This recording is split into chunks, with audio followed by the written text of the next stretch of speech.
Bienvenue à tous, bienvenue au nom de À l'école Yeshua.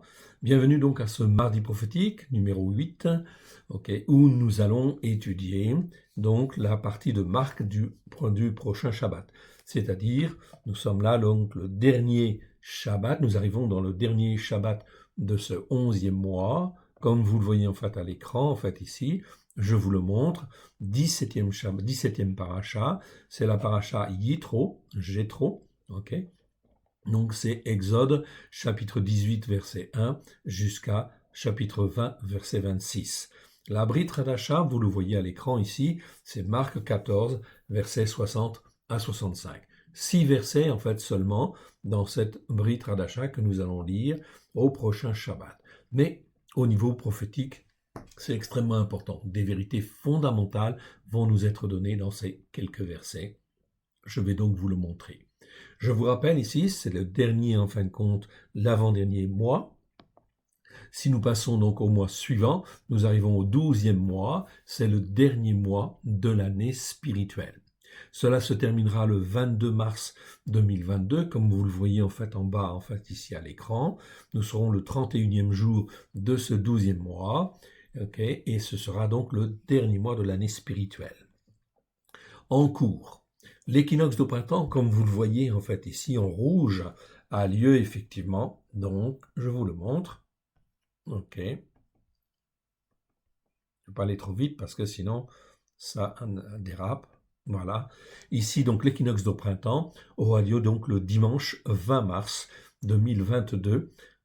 Donc comme ça a lieu en fait le dimanche, ici, et bien effectivement le mercredi suivant, ça peut être le début de l'année suivante. L'année spirituelle commence toujours un mercredi. Le mercredi qui suit l'équinoxe de printemps. C'est très important. Là, on est dans le temps de Dieu, dans le calendrier messianique du roi David, dont Yeshua est l'héritier. Donc ça, c'est extrêmement important, car là, cela nous permet de caler en fait le calendrier de Dieu et de savoir en fait où on en est dans toute l'année spirituelle. Donc ça n'a rien à voir avec le calendrier lunaire qui, je vous le rappelle, n'existait pas avant Babylone. David utilisait un calendrier solaire de type jubilé. Tous les patriarches ont utilisé des calendriers de type jubilé. Là, nous sommes en fin de compte dans le modèle des calendriers des jubilés. Donc on appelle calendrier messianique du roi David, dont Yeshua est l'héritier. C'est extrêmement important pour recaler les choses et les événements dans le temps de Dieu. Je le rappelle, ce calendrier, c'est le calendrier messianique du roi David. David, il a vécu 1000 ans avant Jésus-Christ. Les patriarches ont vécu en fait aussi selon un calendrier de type jubilé, même type de calendrier. Donc ça, c'est extrêmement important afin d'être dans les temps qui viennent, calé selon le calendrier de Dieu. Donc très important ici, donc le 23 mars, ici en bas de la page, 2022, commencera la nouvelle année spirituelle. Il nous reste donc un mois, donc 4 Shabbats, pour se préparer effectivement à cette nouvelle année spirituelle, selon effectivement le plan de Dieu. Dieu dit effectivement que le premier mois de l'année spirituelle, c'est toujours le mois de la Pâque. Eh bien effectivement, donc vers effectivement le 5 avril ou 6 avril, je n'ai plus tout à fait la date en tête, je vous le montre tout de suite. Je la récupère. Eh bien effectivement, ce sera le 5 avril, mardi 5 avril, au soir, ce sera la Pâque de l'Éternel. Donc n'oubliez pas de célébrer la Pâque de l'Éternel, c'est extrêmement important dans cette nouvelle année spirituelle. Formez-vous, façonnez-vous, même si vous ne savez pas faire d'une manière parfaite, ça n'a pas d'importance. L'essentiel, c'est l'attitude de cœur, de vouloir revenir à Dieu, et en fin de compte, que Dieu, au travers de Christ, Yeshua, puisse nous former, nous façonner, nous instruire, et nous laver, nous purifier, afin qu'on puisse être son peuple. Le peuple de Dieu qui le serve sur la terre. Des consacrés qui sont des consacrés consacrants, c'est-à-dire qui consacrent aussi les autres. Donc Dieu nous appelle en fin de compte à nous repentir, car en fait ici, le royaume de Dieu est proche. Repentez-vous car le règne de Dieu est proche, ou le règne de Elohim est proche. Ce sont donc en fait des paroles qui sont pleinement d'actualité en 2022, cette année. en fait, ici. Donc, n'oubliez pas, calez-vous bien, effectivement, sur ce nouveau calendrier. On va aller dans notre passage qui nous intéresse. Donc voilà, je vous l'ai agrandi en fait à l'écran, donc vous le voyez bien en fait ici. Donc je suis dans la Brit Hadasha, c'est-à-dire l'Alliance nouvelle, avec la traduction que nous avons revue bien sûr, afin d'être bien ancré sur les racines hébraïques de la foi. On retrouve en fait ici la 17e paracha, Yitro, Jéthro, paracha Exode 18.1 à Exode 20.26, ou en hébreu Shemot 18.1 à Shemot 20.26. La Haftara, vous le voyez en fait sous les yeux, et la Bessora. Bessora, c'est l'évangile. Le mot Bessora veut dire évangile. Brit Hadasha, ça veut dire alliance nouvelle. Et Bessora, ça veut dire évangile. Donc l'évangile de Marc, c'est Marc, chapitre 14, versets 60 à 65. 6 versets tout simplement. Dans le calendrier en fait du roi David, dont Yeshua est l'héritier, c'est le 5e Shabbat du 11e mois. Tous les ans, ce sera pareil. Ce sera donc en fait l'avantage de ce calendrier, c'est que tous les ans les fêtes sont au même endroit, les parachiotes sont au même endroit, les événements sont au même endroit, ça permet de bien se caler en fait ici par rapport au temps. Dans ces 6 versets, on va remettre ces quelques instants au Seigneur afin de se laisser guider par l'Esprit Saint. Merci Seigneur de ta bonté. Merci de ta fidélité. Nul n'est comme toi dans le ciel. Tu es notre Dieu et nous sommes tes enfants. Nous voici Seigneur pour t'écouter. Nous nous couvrons du sang précieux de l'agneau. Nous invoquons les mérites de l'agneau sur chacun de nous à la gloire de ton saint nom. Et nous venons vers toi, Père très saint, afin que par ton Esprit Saint, tu puisses nous sanctifier, nous purifier à la gloire de ton saint nom. Nous former, nous façonner comme toi tu le veux. Nous te rendons grâce dans le précieux nom de Yeshua, ton Fils bien-aimé. Amen. Donc, bienvenue donc à tous. Donc tout ce que je lis en fait ici dans les évangiles, c'est en fait ici vous avez la traduction ici dans le livre qui s'appelle La Torah accomplie, c'est le Nouveau Testament sur les racines hébraïques de la foi, c'est disponible sur notre site www.alécoleyeshua.com, vous pouvez l'acquérir. Donc tous les textes que je vais voir en fait ici, dans la Brit Hadasha sont effectivement, vous en avez en fait ici une copie écrite avec les références en fait aussi pour la plupart. Donc, n'hésitez pas à l'acquérir, c'est vraiment une très très bonne chose. En plus, les mots, nous les avons recalés. C'est très bien.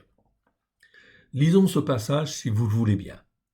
Donc, à partir du verset 60. Donc ici, vous voyez, nous avons que 6 versets, en fait, à lire. Mais je vous l'agrandis pour que vous voyez tous bien. Voilà. Donc, à partir du verset 60. Nous sommes dans Marc, chapitre 14, verset 60. Alors le Kohen Agadol. Kohen Agadol, donc en hébreu, ça veut dire le souverain sacrificateur. C'est-à-dire le grand sacrificateur. Le Kohen Agadol, se levant du milieu de l'assemblée, interrogea Yeshua et dit « Ne réponds-tu rien? Qu'est-ce que ces gens-là déposent contre toi ?» En effet, ce verset fait suite à un passage précédent que nous avons vu la semaine dernière, où Yeshua est arrêté et Yeshua est accusé, en fait, de vouloir détruire le temple et de le reconstruire, en fait, en 3 jours. Donc, c'est une parole un petit peu énigmatique, mais il parlait de son propre corps. Détruisez, en fait, son corps, ou détruisez-moi, eh bien, en fait, je reconstruirai, ou Dieu reconstruira le temple en 3 jours, c'est-à-dire il sera 3 jours et 3 nuits dans le tombeau, mais il va ressusciter en nouveauté de vie. Donc ici, les témoignages ne s'accordaient pas, puis finalement témoignent contre Yeshua, et en fait le souverain sacrificateur, le Kohen Agadol, saisit en fait l'occasion, bien sûr, de mettre Yeshua en porte-à-faux. Qu'est-ce que fait Yeshua? Verset 61. Yeshua garda le silence, il ne répondit rien. Le Kohen Agadol l'interrogea de nouveau et lui dit « Es-tu le Christ, le Fils de celui qui est béni ?» Donc vous voyez, ici, très important, le souverain sacrificateur parle du Christ. Donc Christ, ça vient de Christos en fait en grec, ça veut dire celui qui est béni, celui qui est oint, tout simplement. Mais en réalité, on voit au travers de cette question que le souverain sacrificateur sait qu'il y a en fin de compte dans les Écritures en fait, l'existence d'un Christ, de quelqu'un qui va venir pour faire l'expiation et en fait racheter les hommes, ok. C'est en fait le Messie à venir, oui bien sûr, tout à fait, ok. Mais il comprend très bien cette notion de Christ. Si on parlait en fait hébreu ici, on dirait en fait le ha-kefour, c'est-à-dire ça vient du verbe kafar, kafar qui veut dire faire l'expiation, et quand on le met en fait ce verbe-là au passif et à l'accompli, eh bien ça fait kefour. Mais c'est pas n'importe quel kefour, c'est en fait en réalité le kefour par excellence. Donc on dit en hébreu le ha-kefour. Voilà pourquoi la bonne appellation hébraïque ce serait Yeshua ha-kefour en réalité, au lieu de Jésus-Christ qui est une déformation en fait théologique, en fait ici des nations, okay, des traductions, qui a entraîné en fait des tas de mauvaises interprétations. Donc, es-tu le Christ? Et c'est-à-dire, es-tu celui qui est annoncé dans les Écritures depuis la Genèse, qui doit venir pour faire l'expiation, racheter les hommes et les femmes, former et façonner, etc., les uns et les autres, afin de faire un peuple pour Dieu. Donc, le souverain Seigneur connaît ces choses-là. Mais on s'aperçoit qu'il n'a pas la foi en réalité, ou il n'a pas cette foi-là. Il connaît très bien les Écritures, sur le bout des ongles, ok, mais il manque la foi. Es-tu le Christ? Le Christ, le Fils de celui qui est béni, dit-il. Donc le Fils, bien sûr, ça on comprend. Et là, en fin de compte, nous avons mis les articles, bien sûr, en grand, en majuscule. Car en hébreu, il n'y a pas l'article à tous les mots. En français, il y a l'article dans tous les mots. Bien sûr, ok. La table, la chaise, l'écran, le sol, le plafond. Ok, mais en fait en hébreu non. En hébreu on met l'article quand on insiste. C'est le en particulier, le Christ ou le Fils. Donc là il dit es-tu le Christ, le Fils de celui qui est béni. Donc en fait ici le souverain sacrificateur sait très bien en fin de compte que Dieu a un Fils. Il est annoncé dans les Écritures et il est annoncé qu'il va venir. Donc cette connaissance spirituelle, elle est bien présente en fait ici au temps où Yeshua vient sur la terre, oui bien sûr, mais les hommes y croient ou les hommes n'y croient pas. Cela crée effectivement une différence fondamentale qui fait qu'il y a une séparation entre ceux qui croient et ceux qui ne croient pas. C'est donc extrêmement important, on n'est pas dans une foi œcuménique, non, on est dans la foi à l'Écriture, aux Écritures, à ce que dit en fait l'Éternel Dieu et uniquement à ce que dit l'Éternel Dieu. C'est donc ici très important. Es-tu le Christ, donc, celui qui devait faire l'expiation, qui rachète pour faire un peuple pour Dieu, etc. Es-tu le Fils de celui qui est béni, c'est-à-dire de l'Éternel, Dieu? Oui, bien sûr, c'est une expression hébraïque, celui qui est béni, celui qui donne la bénédiction, celui qui, en fin de compte, est béni par excellence, où il n'y a que bénédiction en fait en lui, tout simplement. Verset 62. Yeshua répondit. Là, Yeshua répond. Et il répond très clairement. Il dit « Euyé ». En grec, on a dit « egoimi », c'est-à-dire, en fin de compte, en français, la plupart du temps, on traduit par « je suis », okay, ou « je le suis ». Okay. Mais en réalité, Euyé, ici, quand il répond, Yeshua dit très clairement ce qu'il est. Il est Euyé. C'est-à-dire, il est Dieu, en fin de compte, parmi les hommes. Il est celui, en fin de compte, qui était annoncé dans, en fait, Exode, chapitre 3, verset 14. Je vais vous remontrer, en fait, ici, ce passage. C'est donc extrêmement important. Extrêmement important. Ok. Nous sommes ici dans Exode. Je vous l'agrandis encore un petit peu. Ok. Où, en fait, Moshe se trouve, en fait, devant le buisson ardent. Okay. Vous vous souvenez de ce passage, très important, où l'Éternel parle à Moshe.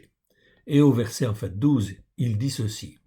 Dieu dit, je serai avec toi, et ceci sera pour toi le signe que c'est moi qui t'envoie. Quand tu auras fait sortir de Misraïm le peuple, vous servirez à Elohim sur cette montagne. Donc, à Elohim, c'est Elohim, mais avec l'article devant. En réalité, cette expression existe environ 500 fois. Okay. Oui, c'est ça, c'est bien ça. Elohim tout court, ça existe plus de 3500 fois, mais en fait, à Elohim, ça veut dire le seul Dieu unique et vrai, en réalité, Eh bien, en fin de compte, c'est une expression qui existe en fait en hébreu et qui existe 500 fois, ok, à peu près.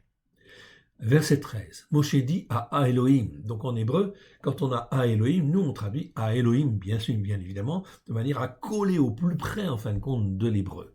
C'est ça qui est extrêmement important, c'est en fin de compte de coller en fait au texte, de manière à être au plus proche de Christ et au plus proche, en fin de compte, de l'éternel Dieu. Moshe dit à Elohim, j'irai donc vers les fils d'Israël et je leur dirai l'Elohim de vos pères.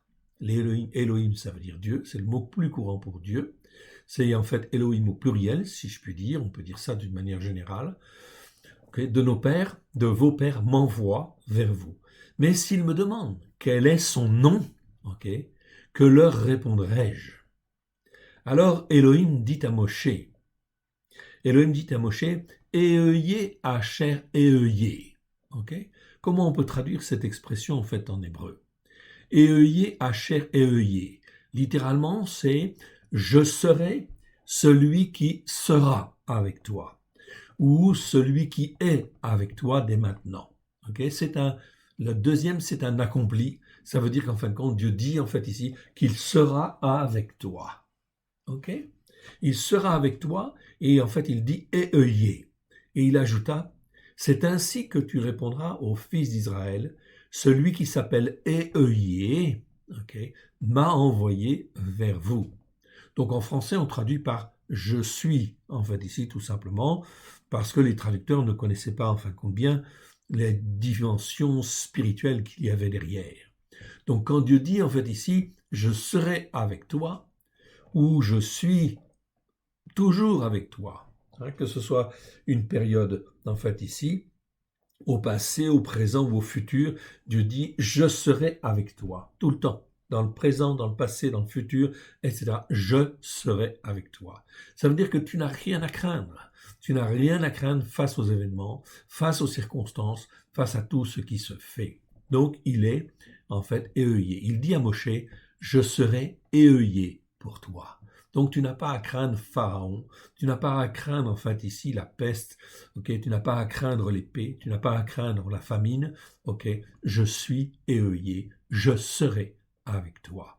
C'est donc ici très important cette notion de Euyé. Alors on le voit au travers de la Brit Hadasha, la présence de Dieu au travers de la parole, ok, auprès de nous, eh bien se traduit en fin de compte par la présence de Yeshua lui-même, qui est Euyé en réalité, c'est-à-dire qu'il a la forme présente de l'éternel Dieu auprès de nous. Il est Euyé. C'est un nom extraordinaire en fin de compte parce que c'est la puissance de Dieu. Et ce nom-là, Euyé, eh bien les Juifs le connaissaient très bien, au temps en fait de Yeshua, et en fin de compte ils craignaient en fait ici ce nom. Je vous le rappelle notamment dans Jean. Ok. Alors, je vais le prendre, en fin de compte, d'abord, en fait, ici, on va aller dans Jean chapitre 18, versets 1 à 11. Regardez ce qui s'est passé. On l'a vu déjà la fois dernière, si ma mémoire est bonne. Dans Jean chapitre 18, ok, donc on va aller voir. Chapitre 18, versets 1 à 11. Donc nous y sommes. Yeshua, en fin de compte, va être arrêté, et trahi et arrêté. Lorsqu'il lui dit ces choses, Yeshua alla avec ses disciples de l'autre côté du torrent du Kidron, où se trouvait un jardin. Donc il a fait la Pâque, le repas de la Pâque avec ses disciples. Et là, en fin de compte, dans la nuit, il s'en va en fin de compte dans le jardin de Gethsémane. Lorsqu'il lui dit en fait ces choses, Yeshua alla avec ses disciples de l'autre côté du torrent du Kidron, c'est-à-dire le Cédron, où se trouvait un jardin dans lequel il entra, lui et ses disciples. Yehuda qui le livrait connaissait ce lieu parce que Yeshua et ses disciples s'y étaient souvent réunis. Yehuda, donc, ayant pris la cohorte des serviteurs en fonction qu'envoyèrent les Rachei Kohanim, donc serviteurs en fonction, c'est UPRS, c'est pas serviteurs tout court, c'est des serviteurs qui sont en fait en fonction comme des fonctionnaires si vous voulez, ils sont affectés à une fonction bien particulière. Qu'envoyèrent les Rachei Kohanim, c'est-à-dire les principaux sacrificateurs, et les Pérouchim, les pharisiens, vinrent là avec des lanternes, des flambeaux et des âmes. Yeshua, sachant tout ce qui devait lui arriver, s'avança et leur dit, « Qui cherchez-vous » Okay. Et ils lui répondirent très clairement, c'est pas n'importe qui que l'on cherche, c'est pas Jésus de Nazareth, c'est Yeshua le Nazoréen. Je reviendrai là-dessus tout à l'heure. Yeshua leur dit, Euillé, je suis. Donc il a prononcé ici quelque chose, il n'a pas dit ego émi, comme on dit en fait en grec, ou il n'a pas dit en français je suis, ok? Non, il a parlé en fait en hébreu et il a dit Euillé. Pourquoi il a dit Euillé? Eh bien, regardez bien ce qui se passe en fait ensuite. Et Yehuda qui le livrait était avec eux. Lorsque Yeshua leur eut dit Euillé, c'est-à-dire ce nom magnifique, ce nom en fin de compte qui a été donné dans le buisson ardent par l'Éternel à Moshe, tout simplement. Eh bien, il a prononcé ce nom-là. Je suis Euillé. Moi, Yeshua, je suis en fin de compte l'image du Père présent au milieu de vous, et je suis celui qui va vous aider à, en fin de compte, traverser en fait la mer Rouge, à suivre en fin de compte, à suivre en fait le chemin que Dieu a prévu, ok, avec les plaies d'Égypte, etc. Passer au travers des plaies d'Égypte, de tout ce qui va se passer afin d'aller vers le pays de la promesse. C'est très important ce qu'on vient de dire. En réalité, Yeshua est Euillé, la présence même de Dieu, l'image du Père, qui en fait, il est la toute-puissance, en fait, bon de Dieu, pour nous garder et nous protéger. Dans les temps qui viennent, ok, là on est bien effectivement en 2022, nous arrivons dans une période qui va être extrêmement troublée. Comme le disent en fait les Écritures, ok, on voit très bien que le peuple d'Israël, le peuple de Juda, ont été secoués, effectivement, parce qu'ils n'écoutaient pas la parole de Dieu pour la mettre en pratique, comme en fin de compte Dieu le voulait. De la même manière, aujourd'hui, nos nations, nous sommes dans la même situation, nous n'écoutons pas la parole de Dieu pour la mettre en pratique comme Dieu le veut. Notamment dans cette paracha, vous avez en fait les commandements de Dieu, oui, qui sont donnés au chapitre 20 de Exode. Et le 4e commandement, je vous donne juste un exemple, vous le connaissez déjà, mais je vous le redonne. Ok, tu mettras de côté, en fait, tu mettras à part le jour du Shabbat pour le sanctifier. Ok, pour le mettre à part pour Dieu, etc. Pour glorifier Dieu, c'est un jour sacré, le Shabbat. Est-ce qu'en fin de compte, le monde pratique le Shabbat avec son cœur, son âme, pour s'attacher à Dieu et rester en fait attaché à Dieu? On voit bien que les hommes, d'une manière générale, de par leur interprétation, ont déformé les Écritures et en fait font ce qu'ils veulent comme ils veulent. Résultat des courses, on n'est pas dans l'obéissance. Et à un moment donné, eh bien, ça suffit. Alors, en fin de compte, Dieu va faire venir, oui, tout un certain nombre, en fait, de fléaux sur la terre. Et cela a commencé déjà, puisque depuis 2 ans, bien sûr, nous avons les épidémies de Covid. Épidémie de Covid, c'est comme la peste en réalité. En fait, en hébreu, ça s'appelle déver, ok, qu'on peut traduire par peste, mais c'est toutes sortes de maladies, d'infections, d'épidémies qui viennent toucher en fait les uns et les autres, qui en fin de compte sont dans la désobéissance et persévèrent dans la désobéissance. Donc le Covid-19, c'est bien en fin de compte une sanction en fin de compte de l'Éternel pour dire attention en fait ici, l'Éternel est là, ok, mais il est là aussi pour sauver au travers de Yeshua qui s'appelle Euillé. Euillé, c'est toujours Yeshua, celui qui veut sauver, celui qui veut former, celui qui veut façonner, qui veut faire un peuple pour Dieu. C'est donc extrêmement important, en fait, ici, cette notion de Euillé. Il faut donc la comprendre. Okay? C'est Yeshua qui doit venir dans nos cœurs, dans nos vies, et être présent à tel point que nous n'avons plus à avoir peur de tout ce qui se passe en fait dans le monde. Nous sommes dans le monde, mais nous ne sommes pas de ce monde. C'est donc extrêmement important cette notion de Euillé, c'est-à-dire d'être celui qui veut nous racheter, qui veut nous délivrer, qui veut nous sauver et qui veut faire de nous un peuple pour Dieu. Tout cela est contenu dans le mot Euillé, je suis. C'est Yeshua qui est cela. Il est l'image, en fin de compte, de la volonté du Père sur la terre et auprès de nous, bien évidemment. Ok. Lorsque Yeshua eut dit et œillés, ils reculèrent et tombèrent par terre. Donc, puisqu'ils en fait reculèrent et tombèrent par terre, nous voyons bien là que tous ceux qui étaient là étaient impressionnés par en fait le nom que Yeshua a sorti de sa bouche. Il a dit et œillés. C'est le même nom qui était donné en fait dans le buisson ardent à Moshe. Voilà pourquoi ils reculèrent et tombèrent par terre. Il leur demanda de nouveau, qui cherchez-vous? Et ils dirent, Yeshua, le Nazoréen, en fait, ici. Donc, le Nazoréen, en fait, ici, c'est-à-dire Nazoréen, c'est pas, en fait, de Nazareth. Non, pas du tout. Là encore, on est dans l'erreur grave, en fait, ici, de l'interprétation, en fin de compte, des traductions qui sont totalement erronées. Yeshua, le Nazoréen. Donc, en fait, ici, Nazoraios en fait en grec, qu'on peut traduire par, pour être plus exact, le consacré, consacrant. Yeshua est bien sûr un consacré. Il est à part, en fait, ici, bien évidemment. C'est le terme grec que vous voyez là, ici apparaître, au verset 7 en dessous.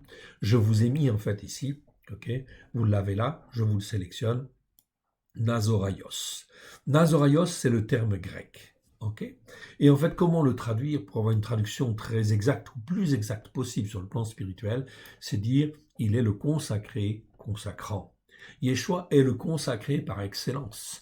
Il n'y a pas de meilleur consacré en fait ici que Yeshua, oui bien sûr. Et consacrant parce que en réalité, eh bien la terminaison ios ici. D'abord, en fait, je termine avec Nazor, en fait, ici. Nazor, ça vient de Nézir. Nézir, c'est celui qui est à part, qui est, en fait, consacré, en fait, à Dieu. C'est le Nézir, en fait, ici, en hébreu, ok? Donc, c'est celui qui est à part, qui est consacré, en fait, à Dieu. Et Nazor, en fait, ici, c'est les mêmes racines, c'est les mêmes lettres, sauf qu'il y a les voyelles qui changent. Et ici, Nazor, ça veut dire quoi? Eh bien, même chose, en fait, ici, ça va être le consacré en réalité. Mais ça se termine par aios, en fait, ici. Et en grec, quand ça se termine par aios, ici, ça veut dire qui est tourné vers les autres. C'est-à-dire qui est tourné pour former, façonner les autres, afin que les autres puissent être, en fait, ici, façonnés de la même manière que toi. Okay. C'est donc extrêmement important. En fait, ici, Yeshua est un Nazoraios, c'est-à-dire un consacré qui consacre les autres. Donc, il est tout le temps présent, il est éœillé pour justement que nous puissions être des Nazoréens, c'est-à-dire des consacrés, consacrants. C'est qu'à notre tour, nous puissions être l'image du Christ et que, étant l'image de Christ, eh bien, tout autour de nous, d'autres personnes puissent être touchés par cette lumière et qu'ils puissent être transformés dans leur cœur et dans leur vie. C'est quelque chose d'extraordinairement puissant. Donc cette notion, en fait, ici, de consacré, consacrant, mon frère, ma sœur, elle était connue au temps de Yeshua, de tout le peuple, okay, des principaux, même de Ponce Pilate, etc. Cette notion de Nazorien était comprise à l'époque. Alors, comment cela fait-il qu'aujourd'hui, en 2022, nous sommes encore, en fin de compte, à redéfinir ces noms, tout simplement parce qu'il y a eu des déformations. On n'a pas enseigné la vérité pendant des siècles, et en fait, les chrétiens ne savent pas du tout ce que c'est qu'un nazoréen, en réalité. Nazoréen, c'est celui qui est consacré, qui est sur la Torah, les prophètes et les psaumes, à la lumière de Yeshua, et qui enseigne en fait les autres à faire de même.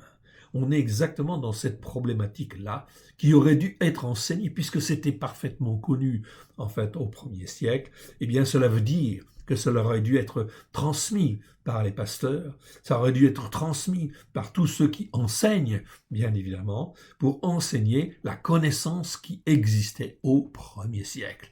Oui, bien sûr, c'est un minimum en réalité. Au lieu de ça, non. L'homme, par l'orgueil, a créé des institutions, a créé des interprétations, mis en place des interprétations, et par orgueil s'est attaché à ces interprétations-là, qui étaient des interprétations erronées, bien évidemment. Erronées pourquoi? Parce que le cœur n'était pas là pour s'attacher pleinement à l'éternel Dieu, à éœiller le consacré, consacrant, bien évidemment. Le mot nazoréen, bien évidemment, il existe 15 fois dans 15 versets. Je vous ai mis ici les 15 versets, vous les avez là. Okay. Vous les retrouverez en fait ici dans cette traduction ici, évidemment. Chaque fois qu'il y a le mot nazoréen, nous avons mis nazoréen. Donc ce n'est pas de Nazareth. Ce mot-là est traduit par de Nazareth. C'est vrai que l'expression de Nazareth, elle existe. Oui, elle existe 3 fois. Mais dans les 15 autres versets dont je vous parle là, ce n'est jamais en fait de Nazareth. C'est le nazoréen. Donc on a déformé les Écritures, déformé les traductions pour conforter en fait la position catholique, la position protestante, la position en fait évangélique. Non, un nazoréen, c'est quelqu'un qui est sur la Torah, les prophètes et les psaumes à la lumière de Yeshua. Il est un consacré consacrant. Il doit être un consacré consacrant. Ces 15 versets, je vous encourage à les revoir, à les en fait lire et en fin de compte à les méditer. Nous allons les voir en fait ici, je vais les parcourir.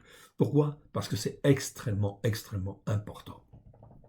Donc ce mot-là, nazoréen, vous l'avez en fait ici. Nous avons laissé en fait ici les références et vous voyez en fait ici une petite référence ici, entre parenthèses, ok, 41. Eh bien effectivement dans un lexique à la fin, en fait ici, quand vous allez en fait dans le lexique, vous avez en fait 70 mots. 70 mots qui sont essentiels, qui sont des mots-clés, si je puis dire. Eh bien ces mots-clés, nous les avons en fait mis en fait ici, et nous avons mis tous les versets où ils se trouvent. Et ils sont corrigés en fin de compte dans cette version. Donc ici, par exemple, si je vais au 41, eh bien vous avez en fait ici Nazoraios. Vous avez la définition. Et on explique très bien ce que je suis en train de vous dire en fait ici. Et effectivement, on va vous donner en fait tous les versets où se trouve en fin de compte ce mot-là. Il vous suffit simplement d'aller les revoir et de les méditer. Oui, bien sûr. C'est donc extrêmement important. Okay? Et je vous encourage, je vous montre. Je vous montre en fait simplement, en fait ici, tout simplement, ok, je reviens en fait au début de Matthieu, et je vais en fin de compte ici au début de Matthieu, regardez en fait où se trouve en fait ici ce mot-là, 41. Ok, eh bien je sélectionne, ok, et puis en fait on va le trouver, voilà. La première fois où on le trouve, c'est effectivement en fait dans Matthieu chapitre 2, verset 23. Chapitre 2, verset 23, ok, je vais prendre même à partir en fin de compte du verset 22 pour resituer en fait ici un peu le contexte. Mais ayant appris que Archélos régnait sur Yehuda, à la place de Orodos son père, il craignit de s'y rendre, et divinement averti en songe, il se retira dans le territoire de la Galilée. Ok. Et y étant arrivé, il habita dans une ville appelée Netzaret. Netzaret, en fait, ici, c'est Nazareth, oui, bien sûr. Et vous reconnaissez, en fait, dans le mot Netzaret, ok, la racine du mot hébreu Netzer, c'est-à-dire, en fin de compte, le germe. C'est là que sera élevé le germe, la racine, en fin de compte, du peuple racheté de Dieu, en fait, ici. C'est pour ça qu'il a été habité à Netzaret. Afin que soit accompli ce qui avait été annoncé par les prophètes, il sera appelé le Nazoréen. Donc ici, je trouve bien l'expression Nazoréen. Mais Nazoréen, c'est pas la racine de Netzaret.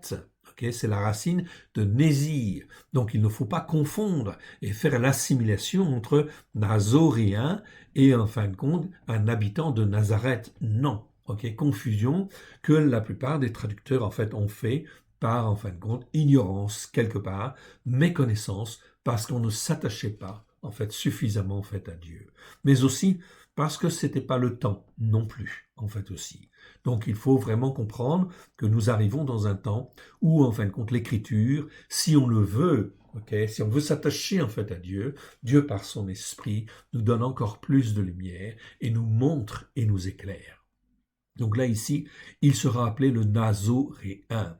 Nazoréen, en fait, ici, ça veut dire celui qui est attaché, okay, qui est attaché à Dieu, qui est attaché à la Torah, aux prophètes et aux psaumes. C'est un Nézir, c'est un consacré, mais un consacré qui consacre les autres. Ici, je vous ai mis la définition de Netzaret. La racine de Netzaret vient du mot hébreu netzer, que l'on trouve dans Ésaïe chapitre 11, verset 1, où on parle du rejeton, de la racine, du germe, ou Ésaïe 53, 2. C'est là que Yeshua sera élevé. Il est la racine, le germe qui sauve, ça on est d'accord. Mais tandis que le mot nazoréen, lui, vient du mot hébreu nézir. C'est pas netzer, c'est nézir. Comme dans, enfin, Genèse, chapitre 49, verset 26, où il est dit que Yosef, le fils de Jacob, est à part de ses frères. Vous vous souvenez? Il est à part de ses frères. Donc, et en fait, mais c'est mal traduit. C'est traduit, en fin de compte, il est le prince de ses frères. Mais c'est odieux comme traduction. Je suis désolé. Mais en réalité, en fin de compte, ici, on a bien le mot Nézir. Nézir, ça parle de gens qui sont des consacrés, en réalité. Donc, il est à part de ses frères parce que il est un consacré. C'est lui qui aura la bénédiction principale. Oui, bien sûr, c'est Yosef. Et non pas, il n'est pas le prince de ses frères, il est le consacré parmi ses frères. Donc, très important de bien comprendre cette dimension-là. La notion de Nazoraios, je vous ai dit, elle était connue en fait par tout le monde. Allons un peu plus loin. Donc on l'a là. On va un petit peu plus loin. Maintenant, on arrive dans Matthieu 26, verset 71. Où là, je trouve le mot nazorien en fait également. Comme il se dirigeait vers la porte, une autre servante, là on parle de qui? De Pétros. Donc je vous fais remarquer que le mot nazorien, en fait ici, il existe dans Matthieu chapitre 2, dans Matthieu chapitre 26. Ce n'est pas un nom courant, il n'existe que 15 fois dans les Écritures. 5 plus 5 plus 5. Donc c'est très important, en fait ici, ce nom-là est donc un nom précieux. Ça veut dire le consacré, consacrant. Je vous en parle parce que cela nous concerne. Ce que Dieu veut faire au travers de Christ Yeshua, qui est appelé Je suis, qui est appelé Éeuillé, c'est nous former, nous façonner, afin que nous puissions être des Nazoréens, c'est-à-dire non pas des chrétiens ceci, des chrétiens catholiques, des chrétiens protestants, des chrétiens évangéliques, etc., des témoins de Jéhovah ou autres, etc. Non, pas du tout, pas d'appellation. Les appellations, en fait, les seules qui sont valables, c'est celles de Dieu. C'est être des consacrés, consacrants, des nazoréens. C'est des gens qui s'attachent à Dieu et à Christ Yeshua et qui disent en fin de compte, la Torah est la vérité. J'écoute la Torah, je la mets en pratique avec grâce et vérité. Je veux servir mon Dieu, je veux être son peuple. Je veux être pleinement, en fin de compte, affranchi par Christ Yeshua. Je veux être pleinement délivré par Christ Yeshua. Je veux être pleinement sauvé par Christ Yeshua, et je veux pleinement être formé, façonné par Christ Yeshua. Il est le Nazoréen par excellence, on l'a vu, et il veut nous former par la puissance de l'Esprit Saint, l'Esprit de sainteté de Dieu. Il veut nous former, nous façonner, afin que nous puissions être aussi des Nazoréens, c'est-à-dire des consacrés, consacrants. Comme il se dirigeait vers la porte, une autre servante, donc Pétros est là, il regarde ce qui va se passer. Yeshua a été en fait emprisonné, en fait ici, a été en fait emprisonné, oui. Il est emmené devant en fait les souverains sacrificateurs, et là en fin de compte, Pétros attend dans la cour. Et là il y a une servante qui le voit. Comme il se dirigeait vers la porte, une autre servante le vit et dit à ceux qui se trouvaient là, celui-là même. Donc c'est une tautologie, c'est-à-dire celui-là même dont on parle là. Enfin, ce sont des mots en fait grecs qui permettent d'insister. C'est pas n'importe quel homme, celui-là même. Outos en fait en grec. Celui-là même était aussi avec Yeshua le Nazoréen. Vous voyez que cette servante, en fait ici, donc une femme du peuple, eh bien en fin de compte, elle sait très bien ce que c'est qu'un Nazoréen. Et en fait, elle savait très bien que Yeshua, en fait, ici, était le Nazoréen. Et en fin de compte, elle voit, en fait, ici, elle a vu que Pétros était avec eux. C'est donc, en fait, un complice des Nazoréens. Cette notion de Nazoréen était connue, en fait, ici, au premier siècle. Parce que c'était des gens qui s'attachaient, en fait, à la Torah, aux prophètes et aux psaumes, à la lumière de Yeshua. C'est donc très important cette définition. Je vous rappelle en fait ici qu'à ce moment-là, aucune ligne du Nouveau Testament n'est encore écrite. On est bien sur la Torah, les prophètes et les psaumes. Je vous rappelle les 15 versets, en fait, ici, où le mot Nazoraios se trouve. Vous pouvez donc, en fait, aller le voir si vous le voulez. On continue. Ensuite, on passe à Marc, chapitre 10. Marc, chapitre 10, ok, verset 47. Je reprends à partir du verset 46 pour juste vous montrer, en fait, ici quelque chose de très important.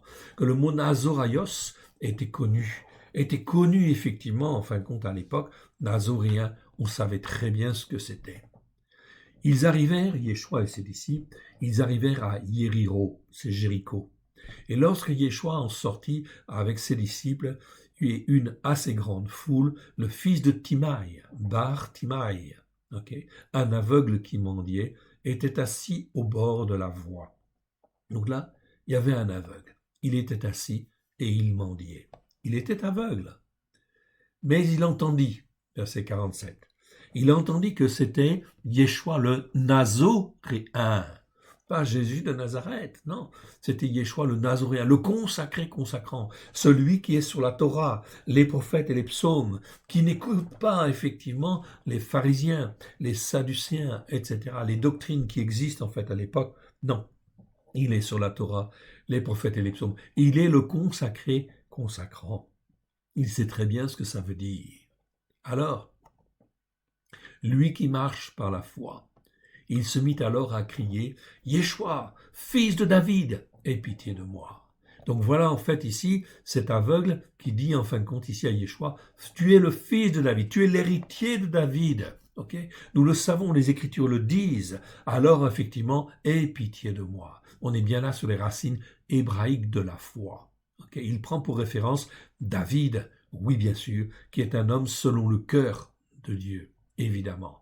Tous ces gens-là sont bien sur la Torah, les prophètes et les psaumes. Et cet homme-là, en fait, cet aveugle, il croit, il montre sa foi, en fait, ici. Aie pitié de moi. Beaucoup le reprenaient pour le faire taire, mais il cria beaucoup plus fort.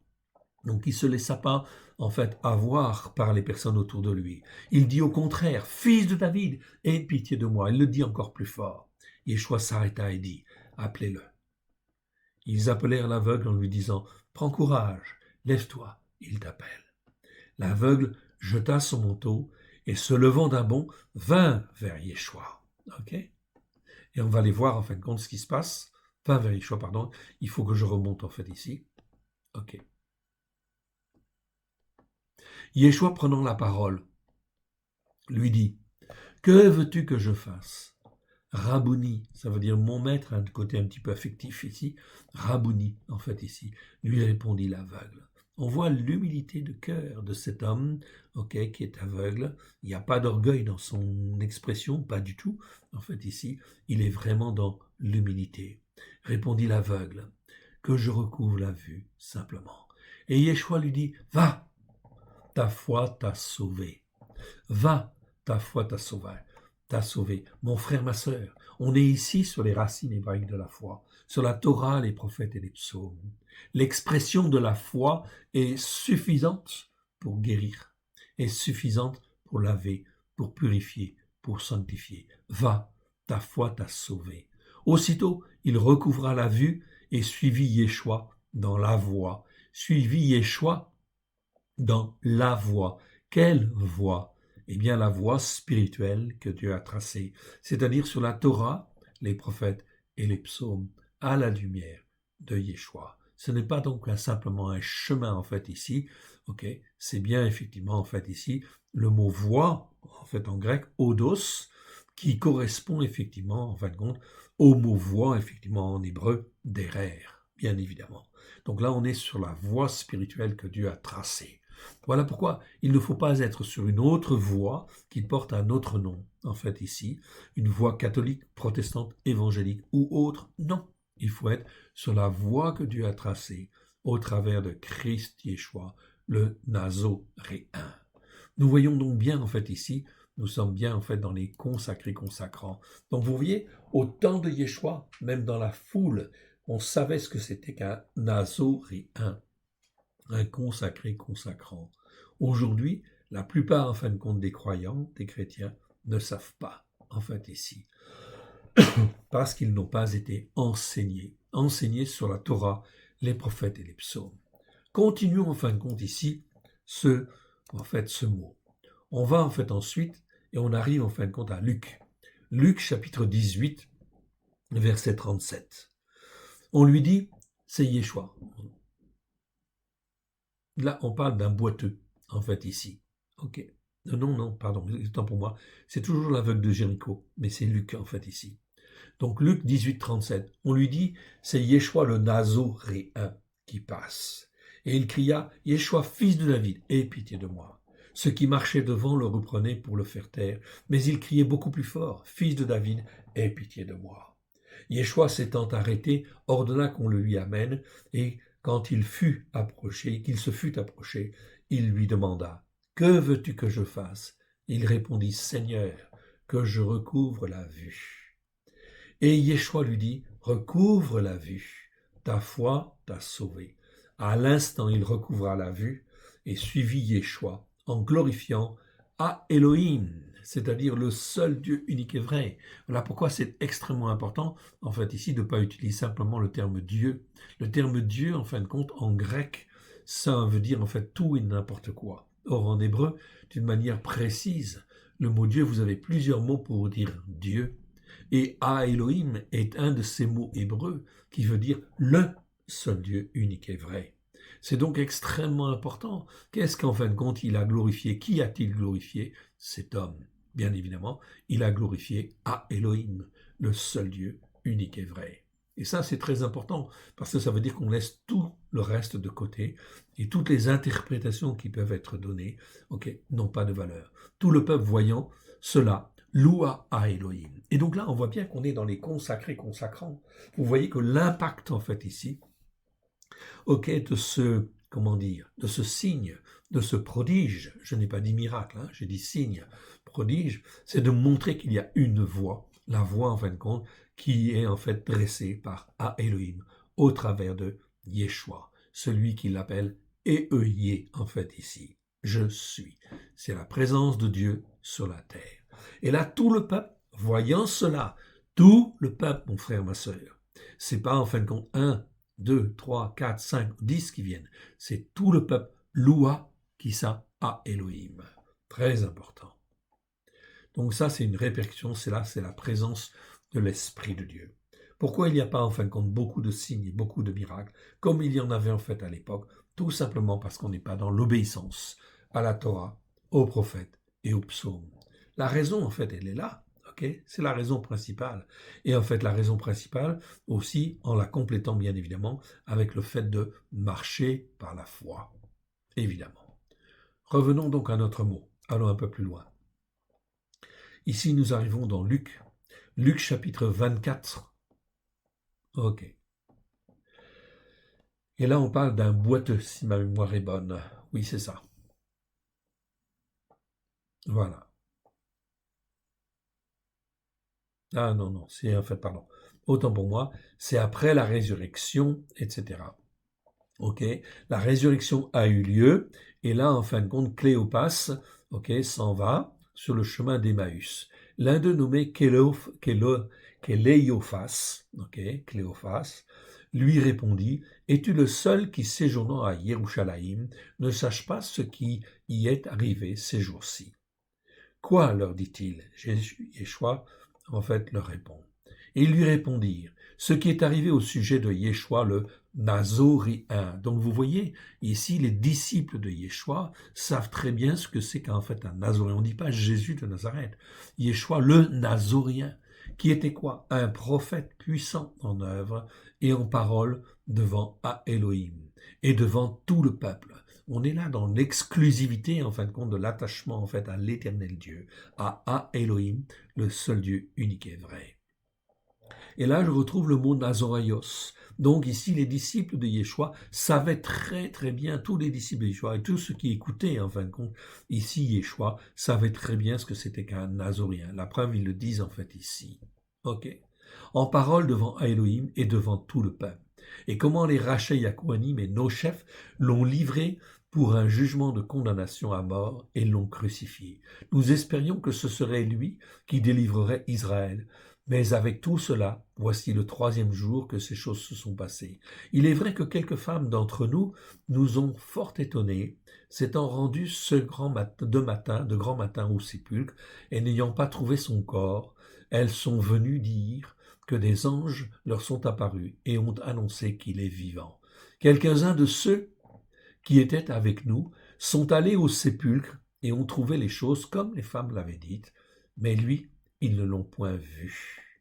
Ah, alors Yeshua leur dit, ô homme dépourvu de sens, et dont le cœur est lent à croire, tout ce qu'ont partagé les prophètes, ne fallait-il pas que le Christ souffre ces choses et qu'il entre dans sa gloire?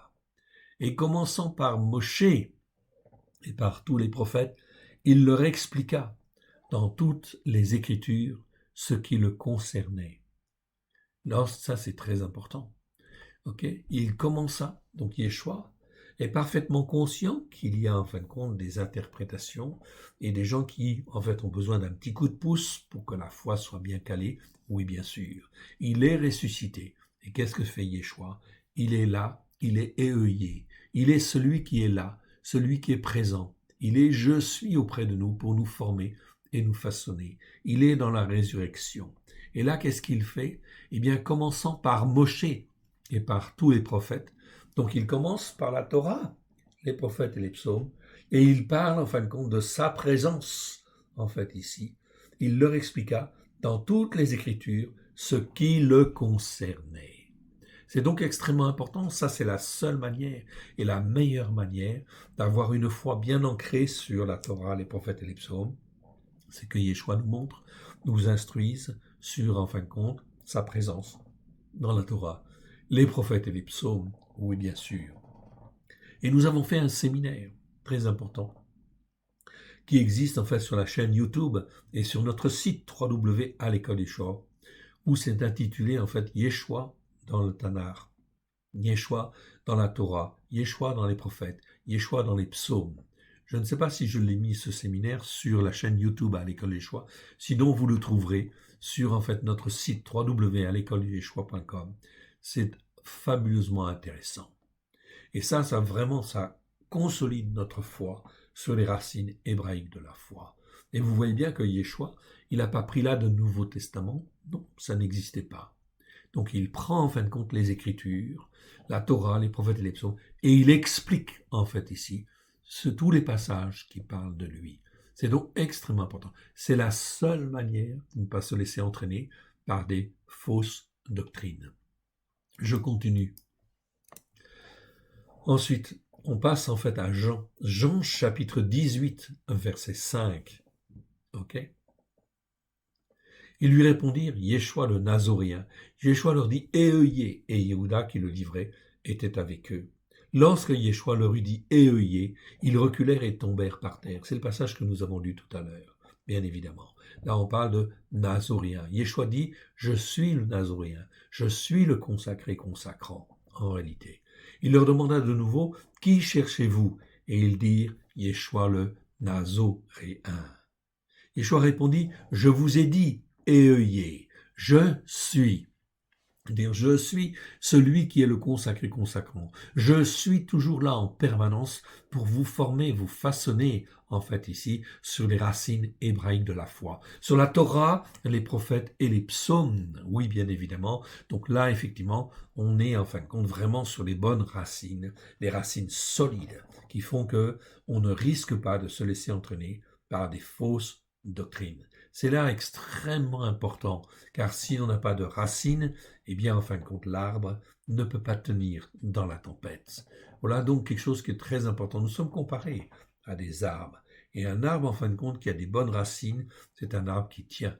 Il tient la route, et il tient effectivement, en fin de compte, dans la tempête. Ok, c'est donc là très important. Il ne faut pas être n'importe quel arbre. Il faut un arbre qui creuse, qui a des racines solides, ok, qui est capable de résister à la tempête et à la tempête à venir.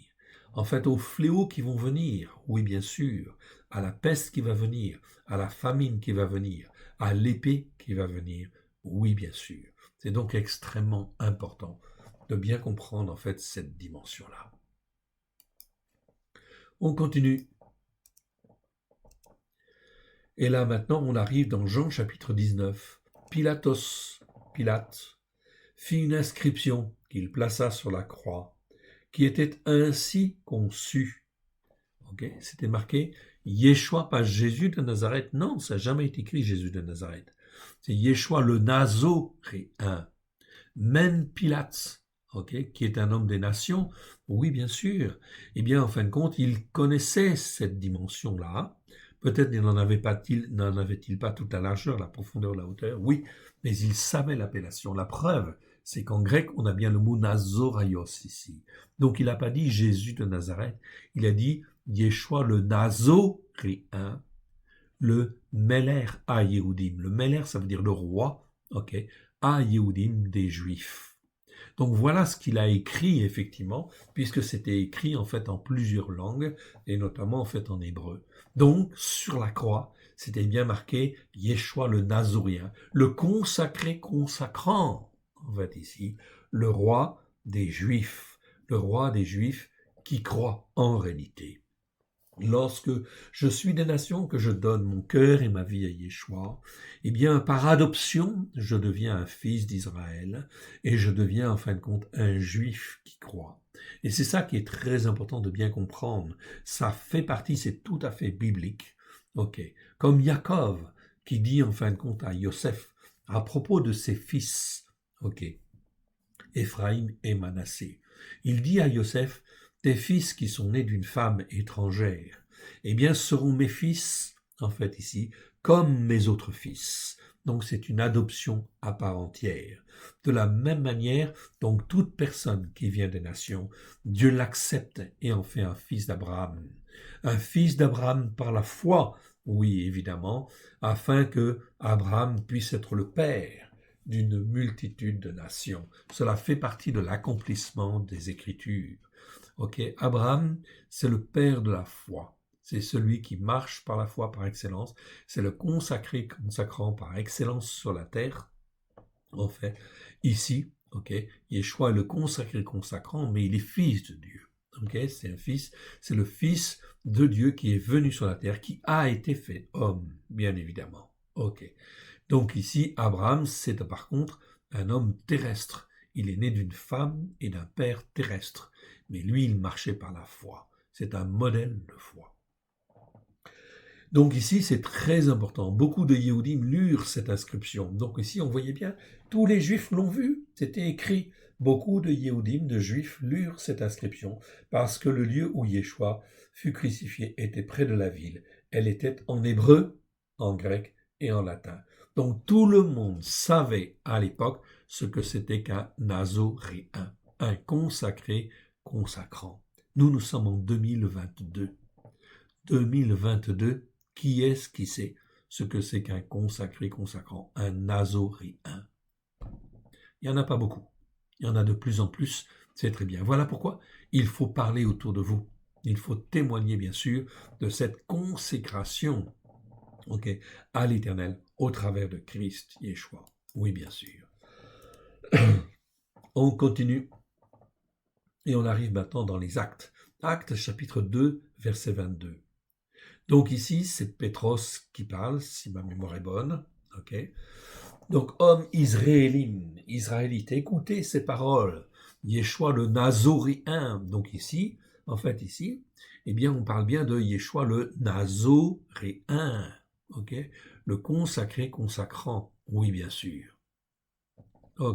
Je regarde juste un petit... Oui, c'est ça. Donc, le consacré consacrant, le nazoréen, celui qui est bien ancré sur la Torah, les prophètes et les psaumes, c'est cela dont on parle. Cet homme à qui Elohim a rendu témoignage devant vous avec des actes de puissance par les prodiges et les signes que Elohim a opérés par lui au milieu de vous, comme vous l'avez vu vous-même.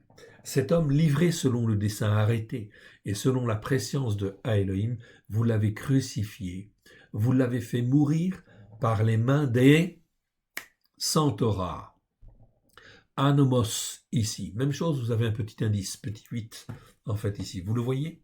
Ok, très bien. Eh bien, vous l'avez. Ok, dans les traductions que nous avons fait ici, ok, le mot anomos, eh bien, effectivement, on va le repérer en fait aussi. Il existe 10 fois dans 7 versets, et c'est très important parce que anomos, ça veut dire en fin de compte sans loi, sans la Torah. Sans Torah. Donc il y a des gens qui sont avec la Torah et des gens qui sont sans Torah. Voilà pourquoi en fait ici, il faudra choisir et il faut choisir. Est-ce que je veux être avec Dieu et sa Torah ou je veux être sans Dieu, sans sa Torah? Ok? Ou est-ce que je veux être avec Dieu sans la Torah? Ça c'est impossible. C'est un schéma impossible. Si tu veux être avec Dieu, il faut que la Torah soit écrite dans ton cœur et dans ta vie, à la gloire de l'Éternel. Voilà pourquoi nous avons à nous repentir. Nous qui avons été élevés dans des doctrines erronées, eh bien nous avons à nous repentir, oui, d'avoir suivi ces doctrines, bien évidemment, d'y avoir adhéré, ok, d'y avoir cru et de s'être laissé en fait voler la bénédiction quelque part. Voilà pourquoi il faut revenir à des choses saines. Donc même chose, vous trouverez en fait ici le mot sans Torah, anomos. Vous le trouverez en fin de compte dans le détail, ici dans tous les versets. Vous l'avez dans le lexique en fait aussi. C'est un des mots clés. Verset 24. À Elohim l'a ressuscité en le délivrant des liens de la mort, parce qu'il n'était pas possible qu'il soit retenu par elle. Vous entendez? Pas possible qu'il soit retenu par elle. Pourquoi? Parce que Dieu est le Dieu de la vie. Okay? Dans Elohim, vous avez en fin de compte Elohim. Si on décompose en fait ici selon les racines hébraïques anciennes, ça veut dire celui qui veut toujours donner la vie, qui ne pense qu'à donner la vie, qui ne veut que donner la vie, mais à condition d'écouter et de mettre en pratique. C'est pour ça que cette notion de Elohim est très importante. Nous aurons l'occasion d'en reparler, en fait, ici. Très important. Ce n'est pas n'importe quel Dieu. Voilà pourquoi, en fait, on ne peut pas utiliser un autre mot pour le mot Dieu que Elohim. Quand c'est Elohim, ça veut dire celui qui veut donner la vie. C'est l'expression d'un Dieu pluriel, oui, on est d'accord. Mais c'est aussi, en fait, ici, principalement, dans les racines profondes des lettres hébraïques, c'est bien celui qui veut donner la vie, toujours donner la vie. Il est El Shaddai, en fait, ici, le Tout-Puissant qui veut donner la vie, Elion qui veut donner la vie. Verset 24. À Elohim l'a ressuscité en le délivrant des liens de la mort, parce qu'il était impossible qu'il soit retenu par elle. De la même manière que ceux qui sont sur la Torah, les prophètes et les psaumes, ils ne peuvent pas être retenus, en fait, ici, par la mort. Ils ne peuvent pas être retenus par la maladie. Ils ne peuvent pas être retenus, en fin de compte, par l'épée. C'est impossible, en fait, ici, quelque part. Ou si ça a lieu, ce n'est que momentané, pour, en fait, ici, une raison que le Seigneur connaît. Verset 25. Car David dit de lui, je voyais constamment l'Éternel. Ici, c'est le tétragramme devant moi, parce qu'il est à ma droite, afin que je ne sois point ébranlé. À cause de cela même dont on vient de parler, mon cœur est dans la joie, ma langue dans l'allégresse, et même ma chair reposera en espérance. Car tu n'abandonneras pas mon âme dans le séjour des morts, tu ne permettras pas que ton bien-aimé voit la corruption. Tu m'as fait connaître les voies de la vie, et tu me rempliras de joie par ta présence. Hommes frères, qu'il me soit permis de vous dire librement au sujet du patriarche David, qu'il est mort, qu'il a été enseveli, et que son sépulcre existe encore parmi nous aujourd'hui, qu'il était prophète, qu'il savait que Elohim lui avait promis avec serment. Il avait promis avec serment, quoi donc? Eh bien, on va aller voir. Alors, je ne sais plus où il est mon texte, avec serment, voilà, pardon, il faut que je remonte. Qu'il ferait naître le Christ, voilà, le Christ de sa postérité, selon la chair, en fait, pour le faire asseoir sur son trône. Donc, Yeshua est bien l'héritier de David. Okay. Où est-ce qu'on enseigne ça? Non, il est l'héritier spirituel de David. Oui, bien sûr.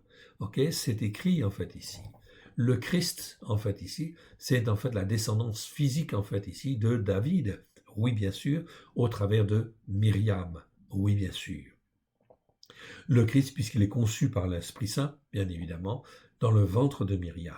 le Christ de sa postérité, selon la chair, pour le faire asseoir sur son trône. Donc il y a bien un règne en fait à venir, ok, qui est le règne en fin de compte de David qui va être donné à Christ Yeshua, c'est-à-dire la domination sur le monde.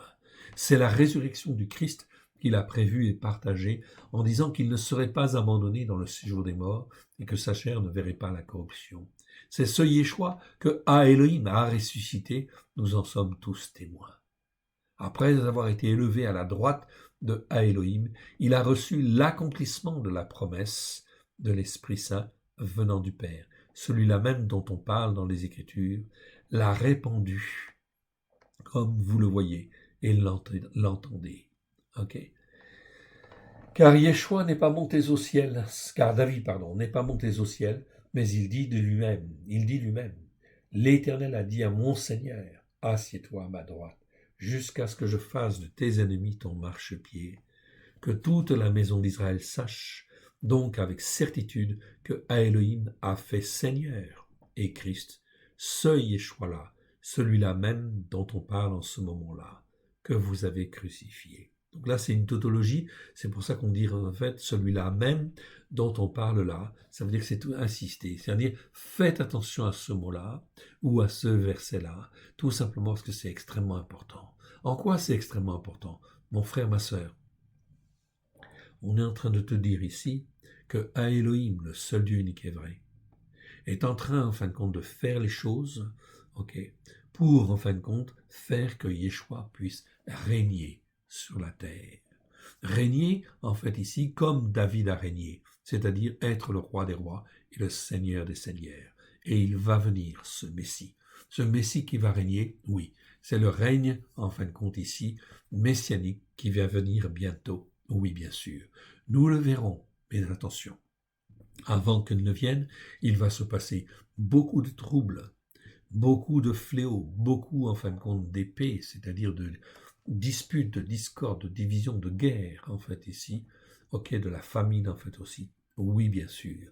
Mais en tout cas, une chose est sûre, Dieu prépare les choses pour que Christ puisse régner, le fils de David puisse régner sur la terre, et il régnera sur la terre. Et nous avons été choisis, mon frère, ma sœur, pour, en fin de compte, ok, servir l'Éternel, être des consacrés consacrants qui témoignent justement de ce que l'Éternel Dieu est en train de faire. Justement, voilà pourquoi ce que dit en fait Pétros ici nous concerne évidemment au plus haut point. On continue et on va maintenant dans Acte 3, verset 6. Alors Pétros lui dit, je n'ai ni argent ni or, mais cela même que j'ai, je te le donne. Au nom de Christ Yeshua, le Nazoréen. Donc là, il parle à un boiteux, si ma mémoire est bonne.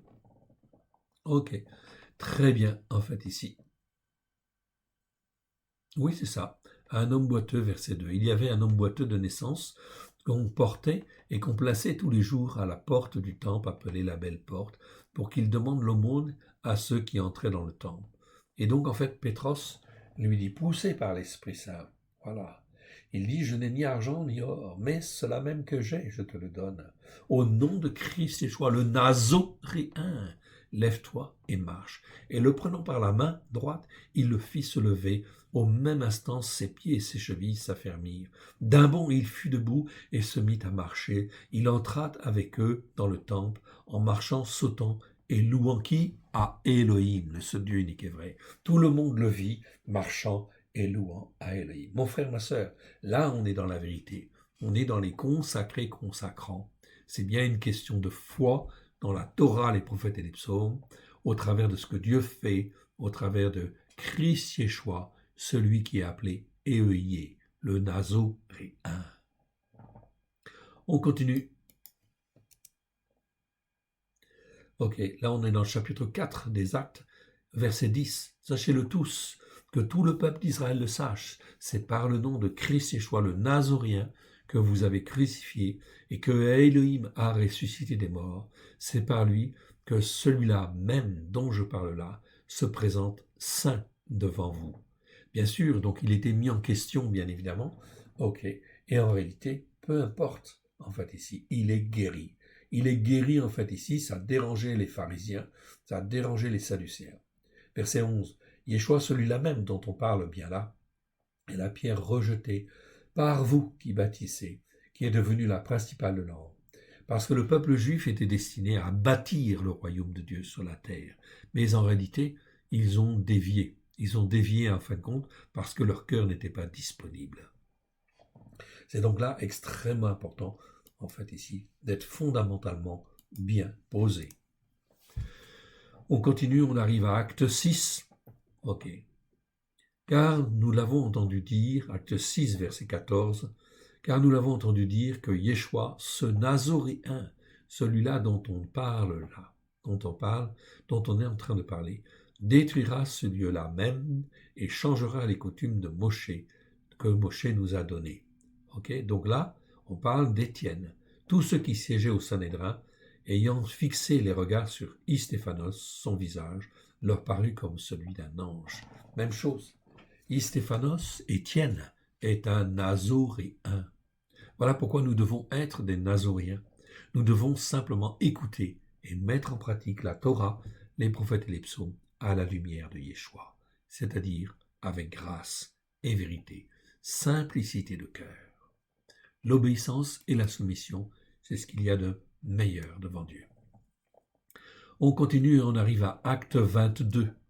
Acte 22, on arrive dans les derniers versets. Je répondis, qui es-tu, Seigneur? Donc là, c'est Paulos qui raconte, en fait, ici, sa conversion. Il s'appelait Shaoul à l'époque. Je tombais par terre et j'entendis une voix qui me disait, verset 7, Shaoul, Shaoul, pourquoi me persécutes-tu? Je répondis, qui es-tu, Seigneur? Et il me dit, je suis Yeshua, le Nazoréen. Donc, vous voyez, Yeshua ne se présente jamais comme étant Jésus de Nazareth, non. Il dit, je suis Yeshua, le Nazoréen. C'est-à-dire celui qui est consacré, consacrant, qui est sur la Torah, les prophètes et les psaumes, qui vient accomplir en fait les Écritures. Ceux qui étaient avec moi virent bien la lumière, mais ils n'entendirent pas la voix de celui qui s'exprimait. Okay. Alors il dit, que ferai-je, Seigneur? Et le Seigneur me dit, lève-toi, va à Damesek, c'est-à-dire à Damas, et là on te racontera tout ce que tu dois faire. Comme je ne voyais rien à cause de l'éclat de cette lumière, ceux qui étaient avec moi me prirent par la main et j'arrivai à Damas. Or, un nommé Ranania, un homme pieux, craignant à Elohim, selon la Torah, et de qui tous les Yehudim qui demeuraient là rendaient un bon témoignage, vint se présenter à moi et me dit, Shaoul, mon frère, recouvre la vue. Au même instant, je recouvrais la vue, et je le regardais, Un homme selon la Torah. Okay? C'est donc extrêmement important, en fait, ici. On est bien sur la Torah de Dieu. Donc, dans les temps qui viennent, eh bien, nous devrons choisir Torah ou Torah pas, en fait, ici, tout simplement. On continue. Ok. Nous avons trouvé cet homme, donc Paulos est accusé, ok, qui est une peste, qui excite les divisions parmi tous les Yéhoudim du monde, qui est le chef de la secte des Nazoréens. Donc là, vous voyez bien que l'expression Nazoréen est très connue, bien évidemment, en fait, ici, dans le temps, en fait, au temps de Yeshua et des disciples. On sait ce que c'est qu'un Nazoréen. Aujourd'hui, vous les voyez, les Nazoréens? Non. Eh bien, il faut que ça vienne. Donc le Seigneur, à partir de l'année spirituelle qui commence d'ici un mois, nous encourage, nous appelle, nous interpelle, nous amène en fin de compte à prendre conscience de cette dimension d'être des Nazoréens, des consacrés consacrants à la gloire de l'Éternel. Et qui même a tenté de profaner le temple, et l'en avons arrêté, et nous avons voulu le juger selon notre Torah, bien sûr. Selon notre Torah, voilà ce qu'ils disent. Mais le tribun Lousias, étant survenu, l'a arraché de nos mains avec une grande violence. C'est donc extrêmement important de bien comprendre cette dimension-là, en fait ici, afin de revenir à l'Éternel. Ok. 26, verset 9. Pour moi, j'avais cru devoir agir vigoureusement contre le nom de Yeshua le Nazoréen. C'est Paulos qui parle. Ok. J'avais cru, contre ce Yeshua le Nazoréen. On continue en fait ici. Voilà. Et on revient donc à Matthieu. Matthieu chapitre 2 où j'étais tout à l'heure. Donc je reviens à mon passage de Marc.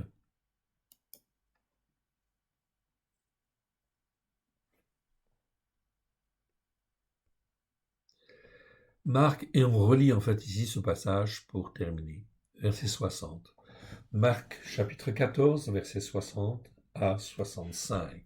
Alors le Cohen Agadol, se levant, au milieu de l'assemblée, interrogea Yeshua et dit, « Ne réponds-tu rien? Qu'est-ce que ces gens-là déposent contre toi ?» Yeshua garda le silence et ne répondit rien. Le Cohen Agadol l'interrogea de nouveau et lui dit, « Es-tu le Christ, celui qui est venu pour acheter, le fils de celui qui est béni, le fils de Elohim ?» Yeshua répondit, « Je suis Eohié en réalité. Je suis la présence de Dieu sur la terre. Et vous verrez le Ben Adam. Ben Adam, c'est le fils Ben, et Adam, en fait, de l'homme. Ok. Mais en réalité, ici, nous prenons, en fait, ici, tout simplement, ce qui est écrit dans le psaume 80, verset 18, où là, effectivement, fils de l'homme, l'expression, c'est bien Ben Adam. Donc, pour montrer la réalité, en fait, hébraïque, bien évidemment, on ne se raccroche pas à n'importe quoi. On se raccroche à la Torah, aux prophètes et aux psaumes. Donc, et vous verrez le Ben Adam, donc le fils de l'homme, un fils de l'homme, le fils de l'homme que j'ai choisi, c'est pas n'importe quel fils de l'homme, le Ben Adam, assis donc Yeshua, assis à la droite de la puissance en fait d'Élohim, de la puissance en fait ici qui doit venir et agir en fait ici sur la terre. D'Élohim est en italique tout simplement parce que en grec il n'y a même pas besoin en fait du mot Dieu, de la puissance qui doit agir sur la terre et qui va agir dans les temps qui viennent. Des fléaux vont venir, la peste va venir, ok. La famine va venir, l'épée va venir, tout cela sont des fléaux qui sont prévus, oui bien sûr. Mais en réalité, la puissance de Dieu va être là pour ceux qui sont des consacrés, consacrants, pour témoigner de la vérité, bien évidemment.